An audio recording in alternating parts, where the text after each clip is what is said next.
Bonjour, je suis Tomigo de Tomigo Photographie. Je sais, vous me l'avez demandé depuis très longtemps, cette vidéo sur comment rendre vos photos plus nettes grâce à Adobe Lightroom 5.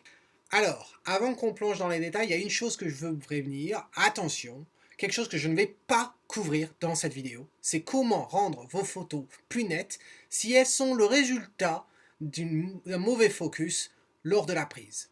Alors, si vous avez utilisé l'hyperfocal ou le focus manuel ou qu'importe, mais que votre focus il est barré et que vos photos elle est toute floue, c'est pas dans cette vidéo que je vais vous donner la solution. Quoique si, un peu je vais vous la donner maintenant. Qu'est-ce que vous faites avec vos photos? Mais vous les mettez à la poubelle. Ou bien, encore mieux, vous les mettez dans un répertoire et puis vous y reviendrez quand vous repartirez dans le même endroit et vous aurez l'occasion de reprendre la prise. Voilà.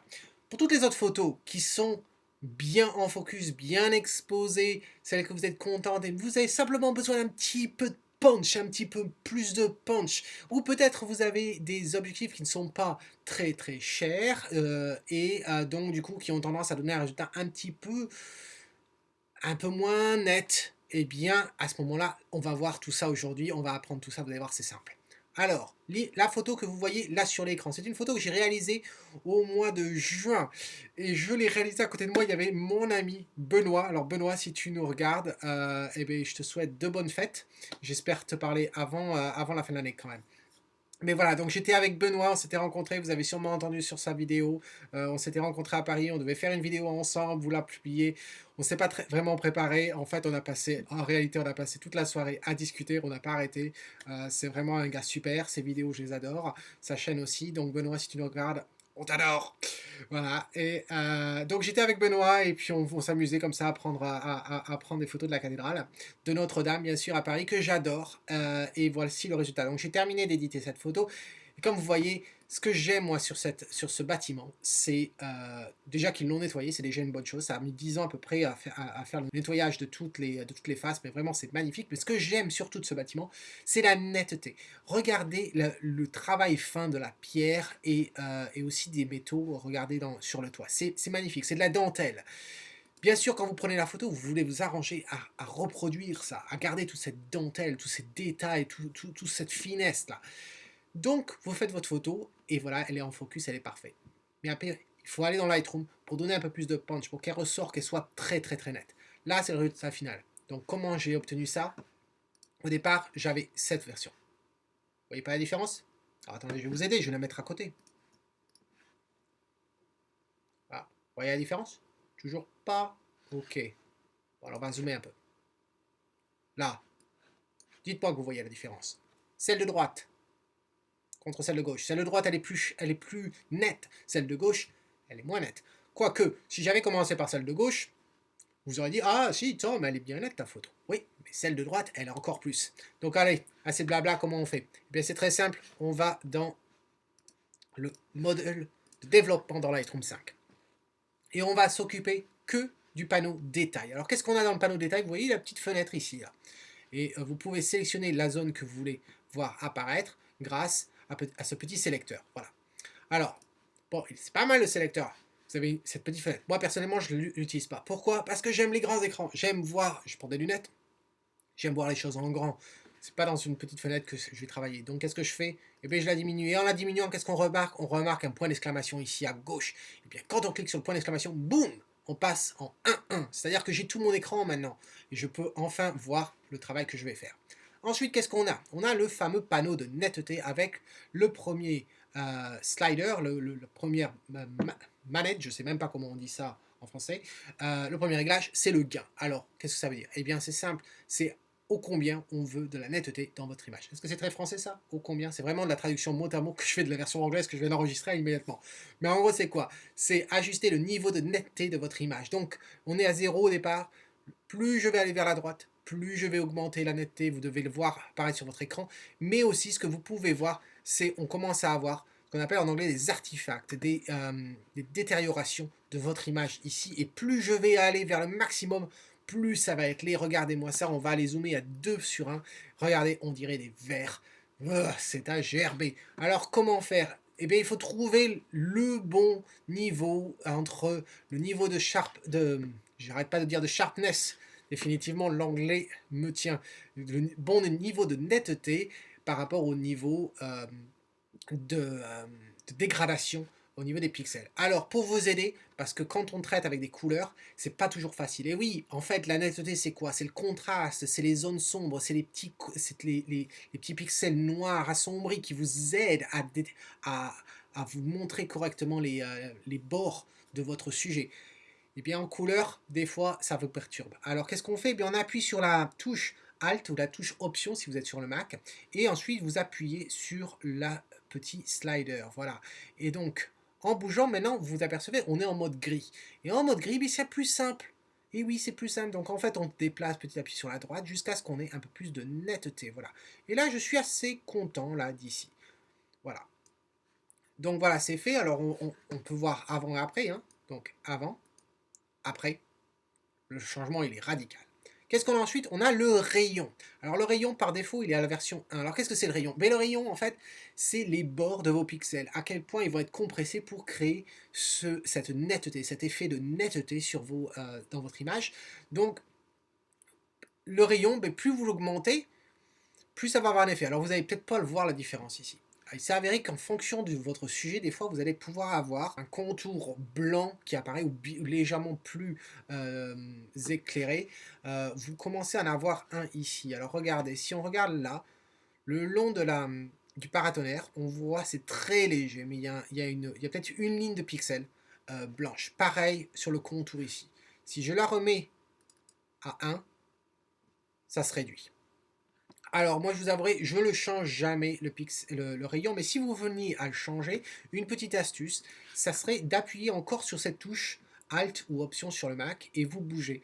Et là, vous voyez en fait l'effet que ça a. Donc, vous voyez, plus je me déplace, regardez le blanc qui ressort, on voit bien les bords, mais bon, là, dans cette photo-là, je ne vois pas l'intérêt de jouer avec le rayon. Si vous faites de la netteté sur un visage, quoique en portrait, je vous avouerai, j'en fais pas tant que ça. Puis je travaille dans Photoshop pour le portrait, comme on avait déjà vu. Mais si vous êtes en architecture, comme on est là, c'est vrai qu'on peut jouer avec le rayon, ça peut aider. Moi, généralement, je le laisse toujours à la valeur par défaut, à 1.0. Voilà. Ensuite, on a le détail. Alors, c'est quoi le détail? Eh bien, c'est toute la texture de votre sujet, en fin de compte. Si vous vous rappelez, j'avais fait une vidéo il y a quelques mois de ça sur la séparation des fréquences. Voilà, split frequency. Et c'était pour éditer un portrait. Et à l'époque, je vous avais dit qu'il y avait deux fréquences. Il y avait la fréquence basse et la fréquence haute. La fréquence basse, c'est tout ce qui a à voir avec les tons, la couleur, la luminosité. La fréquence haute, c'est tout ce qui a à voir avec la texture, les détails. Et c'est exactement ça ici. Les détails, c'est en fait la fréquence haute de votre image. Alors, on va voir que si je passe en taille entière, en fait, je vais pouvoir sélectionner, voir le niveau de détail que je veux dans ma photo. Alors, tout d'abord, quel est le bon sujet? Mon sujet, c'est la cathédrale, bien sûr. Donc, l'eau, est-ce que j'ai vraiment besoin d'avoir du détail? Pas vraiment. Est-ce que j'ai besoin d'avoir du détail dans le ciel? Pas vraiment non plus. C'est vraiment la cathédrale. J'aimerais bien avoir du détail dans les toits ici, dans la partie sombre, dans la colonne principale et sur les murs. Ça serait bien. Donc, si je bouge le curseur, bien sûr, je vais gagner en détail, mais ce n'est pas forcément facile à voir comme ça à l'œil nu. Alors, qu'est-ce qu'on a? Eh bien, encore une fois, la touche Alt ou Option sur le Mac, et on appuie, et puis on déplace le curseur. Et là, vous voyez, donc, valeur par défaut à 25, on a notre cathédrale, on la voit avec des détails et tout, ça va. Si on était à 0, et c'est pas la valeur par défaut, mais si on était à 0, vous voyez qu'on n'aurait pas beaucoup de détails en fin de compte. Et donc, plus on va augmenter, plus on va gagner en détail. Donc là, on était à 25 ici, là je repasse à 25, voilà, c'est là, normalement, où on démarre. Et puis, je vais augmenter pour gagner un peu de détails sur le toit, voilà. Et puis, un petit peu sur les quais. Et puis, je crois que ça va aller à ce niveau-là. Ça me va pas mal du tout. Bien sûr, plus vous allez augmenter les détails, plus vous allez rajouter en fait des défauts ici. Vous voyez, là, la dégradation, on voit encore ces petits verts là un peu partout, là dans tout le ciel. Et maintenant, ça nous amène à quoi? Ça nous amène au dernier bouton, qui est le masquage. Alors pourquoi ce bouton? Parce que c'est le plus important. Et oui, je garde le meilleur pour la fin, vraiment. Ce bouton va nous permettre en fait de définir quelles sont les zones que l'on veut avoir plus nettes par rapport aux autres. Alors comment il fait? C'est très simple ou c'est très intelligent. En fin de compte, il détecte en fait tous les pixels et voit s'il y a des changements abrupts, s'il y a des bords qui sont très nets, tout comme notre cathédrale, en fait. Il y a plein de bordures, etc. Il y a plein de cassures. Et dans le ciel, en fait, il n'y en a pas. C'est vraiment c'est assez du même ton, plus ou moins, et donc il va détecter tout ça en étant une même zone.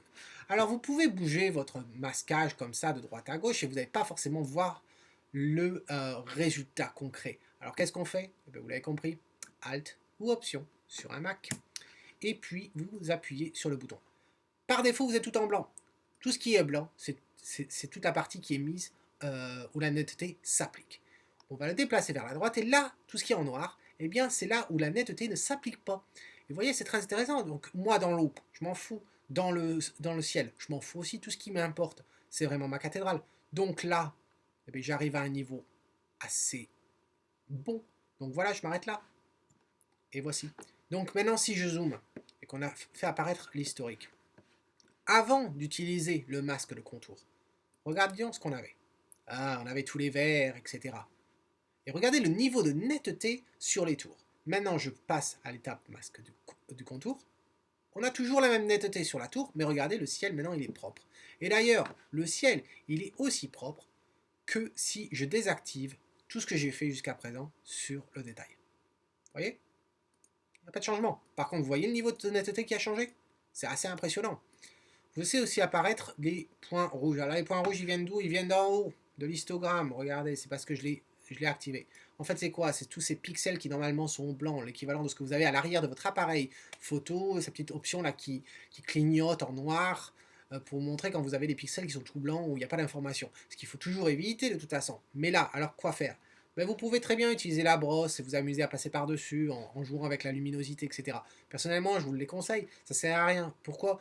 Parce que de mon expérience, quand je l'imprime, déjà là, vous ne le voyez pas, mais quand je l'imprime, c'est tellement c'est des pixels à l'unité que vous n'allez pas le voir lors de l'impression. Voilà. Donc vous embêtez pas avec ça. Et puis, c'est tout. Il n'y a rien d'autre. Il n'y a pas d'autre secret. Pour rendre votre image plus nette, c'est tout. Vous avez vu ce que c'était? C'est 4 boutons à bouger. Voilà. Et puis le Alt, Option, à appuyer de temps en temps.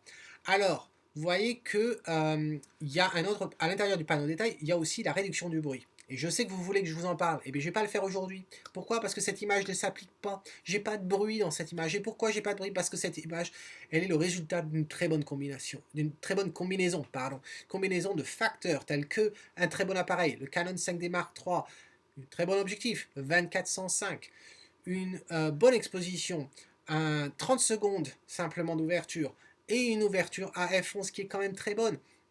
Donc, j'ai pas de bruit là-dedans, donc je vais pas avoir besoin d'utiliser ça. Il est vrai que normalement, quand vous très souvent, pas normalement, très souvent, quand vous utilisez la netteté, ça peut augmenter le bruit dans votre image. Tout comme on a vu, ça apporte des défauts, mais on a pu les retirer. Pourquoi ça vous rajoute du bruit? Parce que comme on joue sur des traits, sur les détails, etc., c'est les parties sombres qui vont ressortir. Et donc, qui dit partie sombre dit forcément toujours un petit peu de bruit. Voilà. Donc là, j'en ai pas. Je vais vous trouver une image qui illustre bien le bruit dans une image. Et puis, je vous fais une autre vidéo et on voit comment on peut réduire tout ça. Donc, mettez-moi tous vos commentaires. J'espère que vous avez trouvé ça intéressant. Mettez-moi vos commentaires dessous. J'adore ça. N'oubliez pas le petit pouce, ça fait toujours plaisir. Et puis, en attendant la prochaine fois, eh bien, c'est Tom Higo qui vous dit, si vous aimez ce que vous voyez, eh bien, capturez-le net. Ciao.